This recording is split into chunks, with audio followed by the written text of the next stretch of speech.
Pokok pangkal kemiskinan di negara ini adalah KKN ini. Selagi KKN masih saja merajalela, selama itu pula lah rakyat akan selalu menderita didera kemiskinan. Tampaknya sekarang pekerjaan itu hanya untuk orang-orang yang dekat dengan penguasa. Mereka bisa jadi komisaris. Jadi itu pekerjaan sekarang kelihatannya yang laris, komisaris di berbagai BUMN.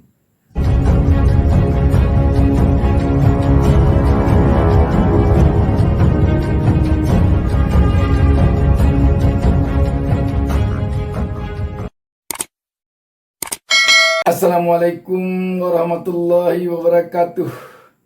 Kembali kita berjumpa pada kesempatan ini. Saya Bustami Narda. Tak lupa mendoakan kepada Allah Subhanahu wa taala, Tuhan Yang Maha Esa. Semoga seluruh pemirsa atau kita semuanya selalu mendapatkan keberkahan hidup dari Allah Subhanahu wa taala, Tuhan Yang Maha Esa. Hari ini Senin tanggal 21 Agustus 2023, siang tadi sekitar pukul 13.32 WIB, Amin Rais, Riza Ramli, dan sejumlah tokoh lainnya, sekitar 40 orang tokoh nasional mendatangi gedung KPK di Jakarta. Mereka ini datang ingin bicara kepada Ketua KPK Firly Bahuri tentang KKN yang menurut mereka saat ini semakin merajalela. Padahal mereka ini dulunya seperti Amin Rais, Riza Ramli, dan yang lain-lain itu bersama seluruh pejuang reformasi pada tahun 1997-1998 berjuang menumbangkan Orde Baru rezim Soeharto karena sudah sangat muak dengan KKN yang merajalela waktu itu. Korupsi, kolusi, dan nepotisme di era Orde Baru itu benar-benar merajalela. Namun menurut para tokoh nasional yang datang ke KPK ini, sekarang bahkan lebih dari itu, KKN di negeri ini, korupsi, kolusi, dan nepotisme menurut mereka semakin merajalela.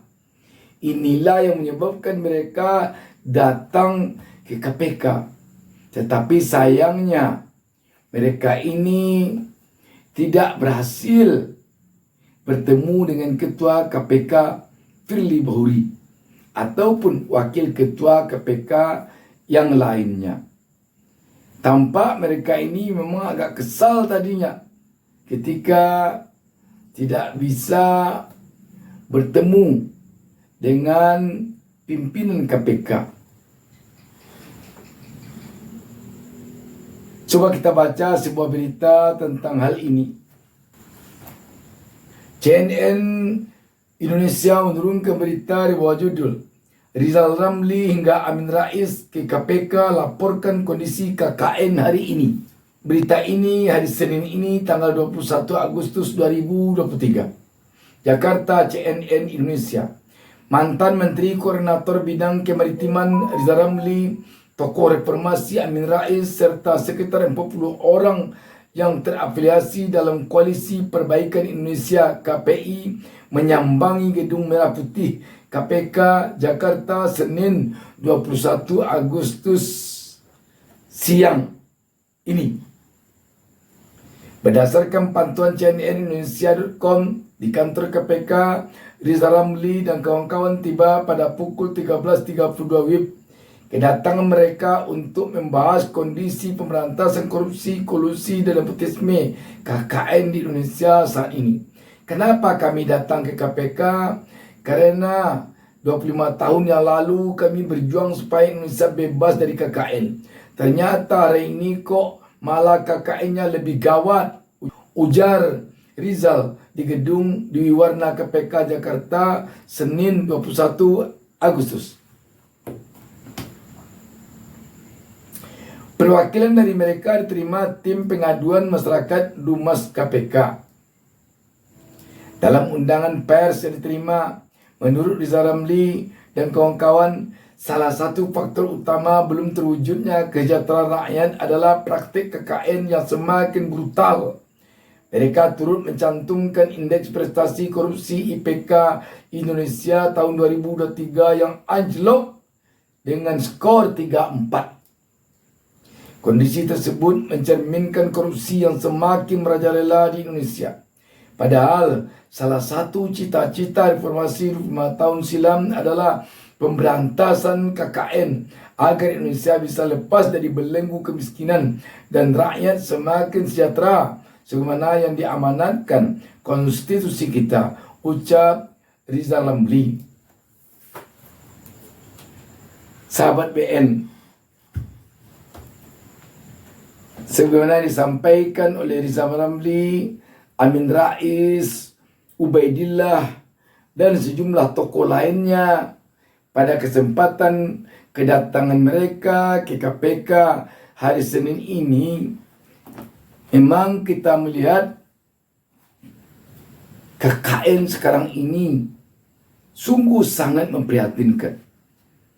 Apakah itu korupsi, apakah itu kolusi, dan juga nepotisme.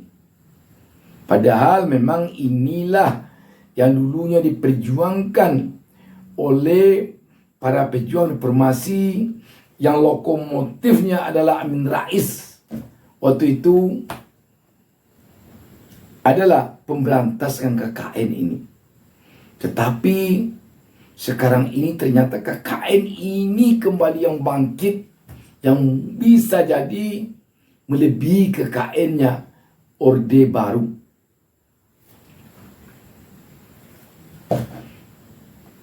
Sahabat BN, pokok pangkal kemiskinan di negara ini adalah KKN ini. Selagi KKN masih saja merajalela, selama itu pula lah rakyat akan selalu menderita didera kemiskinan. Memang kita akui tidak seluruhnya bangsa Indonesia ini miskin. Ada yang kaya. Bisa jadi kaya karena KKN ini. Mereka jadi pejabat, bisa korupsi, mereka jadi pengusaha, bisa KKN, bisa kolusi, bisa nepotisme. Memang mereka kaya. Tetapi yang rakyat biasa harus diakui didera oleh kemiskinan. Sekarang ini kan tidak sebentar lembaga survei menurunkan rilis ke publik. Ekonomi bangkit, kepuasan rakyat, kepuasan publik terhadap kinerja pemerintah 80%. Kenapa tidak dibuatnya 110% atau 1000%? Kalau hanya membuat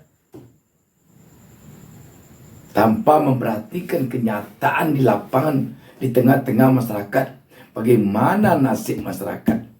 Nanti dalihnya kan kembali kepada hal yang tadi. Kan sudah banyak sekarang masyarakat yang kaya. Memang banyak yang kaya, terutama yang masuk oligarki itu kaya semua itu. Kaya.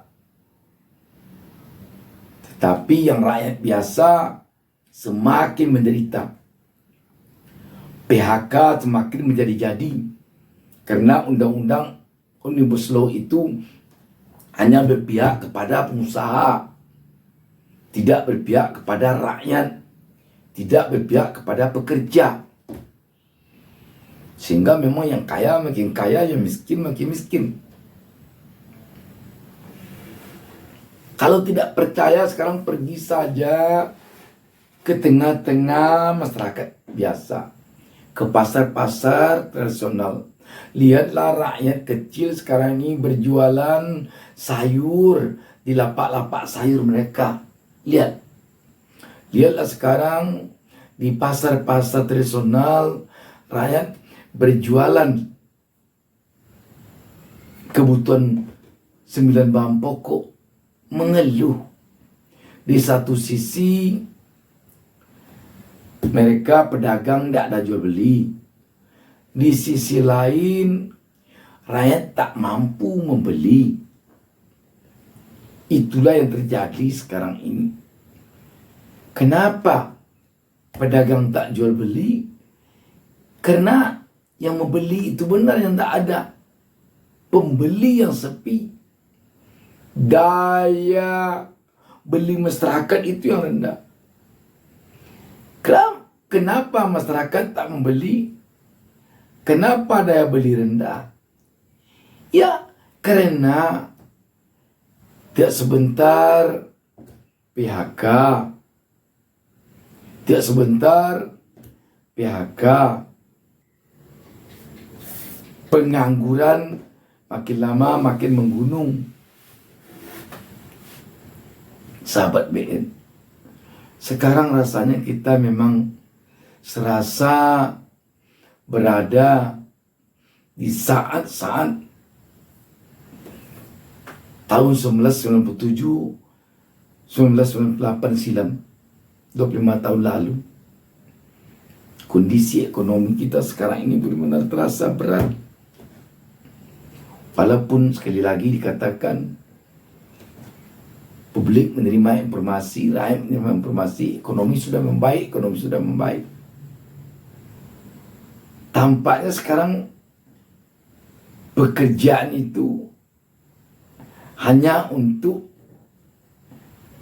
orang-orang yang dekat dengan penguasa. Mereka bisa jadi komisaris. Jadi itu pekerjaan sekarang kelihatannya yang laris, komisaris di berbagai BUMN. Itulah sekarang lowongan kerja yang terbuka lebar kelihatannya untuk menjadi komisaris. Cuma komisaris ini tidak bisa pula rakyat biasa. Harus yang dekat dengan kekuasaan. Apakah dia relawan, tim sukses, simpatisan, dan berbagai nama lainnya. Tetapi kalau rakyat jelata, kalau rakyat biasa, kalau yang sehari-hari bergulat dengan kehidupan di pasar, di sawah dan di ladang, yang harap akan dapat lowongan kerja tersebut.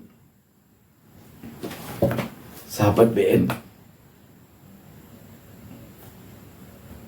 apa yang dikemukakan oleh Rizal Ramli, Amin Rais dan kawan-kawan ini tampaknya memang suara rakyat. Suara rakyat jelata. Suara rakyat yang sekarang ini menjerit karena susahnya hidup. Apa saja usaha sekarang ini yang sifatnya usaha yang dikerjakan oleh rakyat biasa, yang tidak bisa KKN, tidak bisa korupsi, tidak bisa kolusi, tidak bisa nepotisme, tidak jalan. Apa yang dijual tidak ada yang beli. Bagaimana bisa usaha jalan kalau yang pembeli yang betul tidak ada? Dengan apa rakyat membeli? Mereka aja pengangguran. Mereka tidak ada pekerjaan.